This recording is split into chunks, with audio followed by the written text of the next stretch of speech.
இன்னைக்கு காலகட்டத்தில் கிராண்ட் பேரண்ட்ஸுங்கிறவங்க வந்து கூட இருக்கிறது இல்லை, இருக்க முடியறது இல்லை, அதுக்கான சந்தர்ப்பங்களும் இல்லை இருந்துட்டு.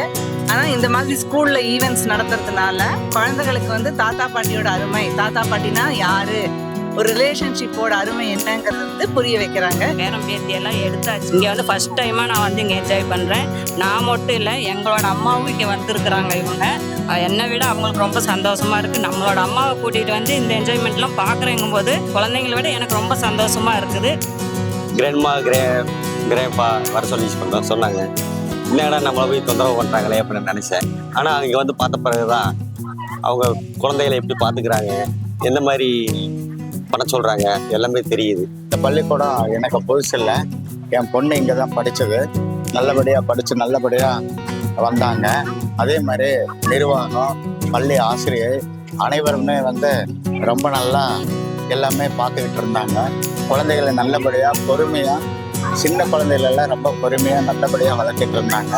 என்னுடைய மகளுமே வந்து இந்த ஸ்கூலில் தான் வந்து 12ஆம் கிளாஸ் வரைக்கும் படித்தாங்க. படிச்சுட்டு இன்னைக்கு ஒரு வேலையில் இருக்காங்க. அதே மாதிரி என்னுடைய பேத்தியும் இதே ஸ்கூலில் வந்து சேர்த்து விட்டுருக்கோம். இந்த ஸ்கூலை பற்றி சொல்லணும் அப்படின்னா மெயினாக வந்து ஸ்கூல் வந்து நல்ல பிரம்மாண்டமான ஸ்கூல்.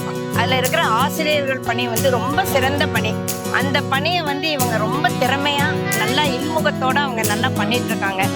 ஏன்னா பாதி நேரம் ஸ்கூலில் தான் குழந்தைங்க இருக்காங்க. ஸோ அந்த குழந்தைங்களோட வளர்ச்சிக்கு உன்னதமான இதை வந்து ஆசிரியர்கள் பண்ணிட்டு இருக்காங்க, சிறப்பாக பண்ணுறாங்க. அது வந்து எங்களுக்கு ரொம்ப சந்தோஷமாக இருக்குது.